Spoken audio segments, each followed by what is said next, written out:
नमस्कार, मेरा नाम है कनुप्रिया सत्तन और आप देख रहे हैं राष्ट्रीय जनभावना।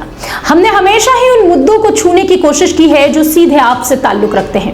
ऐसा ही एक मुद्दा है मध्य प्रदेश की औद्योगिक राजधानी इंदौर का। यह मुद्दा है ट्रैफिक का। जगह जगह ट्रैफिक व्यवस्थाएं जो है वो ठप पड़ी हुई हैं। दरअसल हर सड़क पर जाम है और गड्ढों के बीच में सड़कें नजर आ रही है। इसी बात को लेकर कुछ दिन पहले महापौर थोड़े गर्म भी हुए। उन्होंने इस बात को लेकर डांट फटकार भी लगाई, लेकिन फिर भी व्यवस्था नहीं सुधरी। अब हम जनता से ये जानना चाहते हैं कि इंदौर की इस बदहाल ट्रैफिक व्यवस्था के पीछे आखिर कारण क्या है। लेकिन इसके पहले हम आपको बताते चलें कि इंदौर वो शहर है जो एक समय पहले बहुत सकरा हुआ करता था। इसका चौड़ीकरण का कार्य किया गया, हजारों घर तोड़े गए, सड़कें चौड़ी की गई सिर्फ इसलिए कि यहाँ ट्रैफिक जैम ना लगे। बावजूद इसके अब ज्यादा जगह ट्रैफिक जैम की स्थिति बन रही है। इसका कारण क्या है? बढ़ते वाहनों के अलावा और ऐसी क्या वजह है कि विकास की भेंट ये शहर चढ़ रहा है? आपको बता दें कि इंदौर वो शहर है जिस पर खुद मुख्यमंत्री अपनी नजर बनाए रहते हैं। बावजूद इसके लगातार ये कहा जा रहा है कि इसे स्वच्छता में नंबर 1 बनाने के बाद यातायात व्यवस्था में, ट्रैफिक व्यवस्था में भी नंबर 1 बनाया जाएगा, लेकिन ऐसी स्थिति नजर नहीं आती। अगर हम बात करें इंदौर के खास चौराहों की, जैसे विजयनगर, पाटनीपुरा, परदेसीपुरा, हम बात करें उन क्षेत्रों की जो कि जुड़े हुए हैं शहर की मेन नस से, जिन्हें हम कह सकते हैं कि जो शहर का खास क्षेत्र है, खास इलाका है, और लेकिन वहां पर बाजार नहीं है। बावजूद इसके वहां जाम लग रहा है। जाम की वजह क्या है? रोबोट चौराहे पर बेतरतीब ट्रैफिक है। खजराने चौराहे पर तो सिग्नल की लाइटें ही बंद है, बावजूद इसके जाम लग रहा है। पुलिस मुस्तैद है और लगातार ट्रैफिक में जो है ट्रैफिक हवलदार जो है, ट्रैफिक पुलिस जो है वो बढ़ाई गई है, लेकिन फिर भी ये व्यवस्थाएं सुधरने का नाम नहीं ले रही। इसके लिए कौन जिम्मेदार है? इस पर हमारी खास रिपोर्ट देखिए। हमारे संवाददाता जो है वो इस वक्त ग्राउंड पर मौजूद हैं और वो लोगों से ही जानना चाह रहे हैं कि आखिर इस ट्रैफिक व्यवस्था का, बिगड़ती ट्रैफिक, बदहाल ट्रैफिक की वजह क्या है और इस ट्रैफिक व्यवस्था को कैसे सुधारा जा सकता है। इंदौर में ट्रैफिक व्यवस्थाओं को लेकर लगातार सवाल उठ रहे हैं। वहीं इस बिगड़ती ट्रैफिक व्यवस्थाओं में अब ई रिक्शाओं का नाम सामने आ रहा है।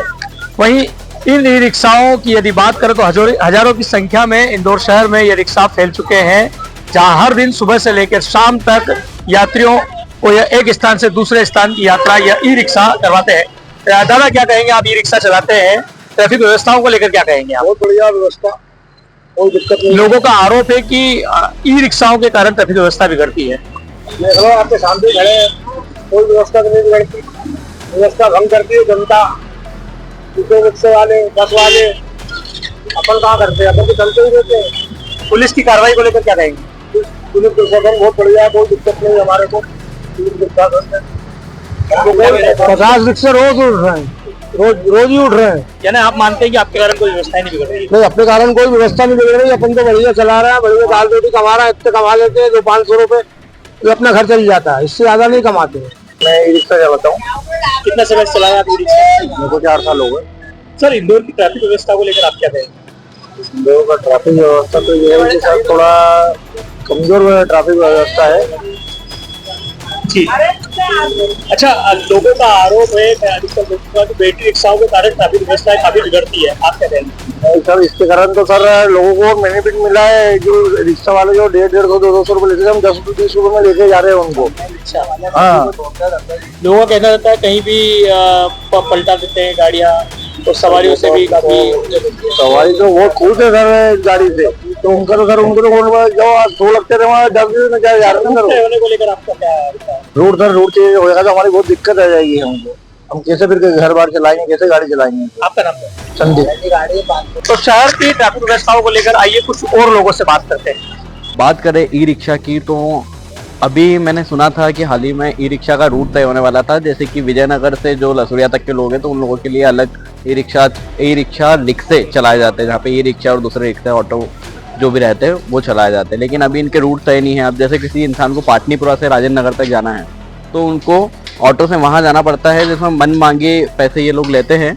तो इस पर क्या ट्रैफिक जाम भी होता है इनके कारण? इनके कारण ट्रैफिक जाम भी होता है। ये लोग चलाते भी बहुत अव्यवस्थित तरीके से हैं। तो मेरी सरकार से ये मांग रहेगी कि इन पर जल्द से जल्द कोई कार्रवाई की जाए और ई रिक्शा का रूट जल्द से जल्द तय किया जाए।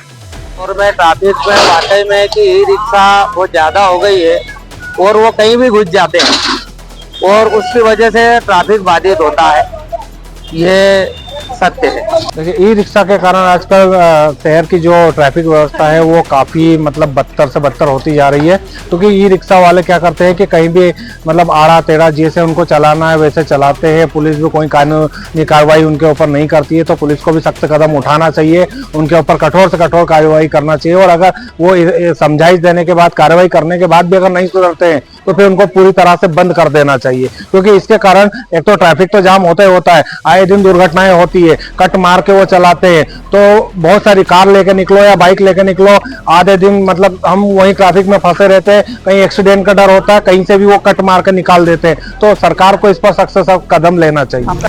तो ये थे हमारे संवाददाता और इंदौरी, जिन्होंने बताया कि उनकी समस्या की वजह क्या है। बहरहाल समस्या तो है, लेकिन समस्या का समाधान तो शासन प्रशासन को ही सोचना होगा और साथ ही साथ जरूरी है लोगों में अवेयरनेस बढ़ाने की।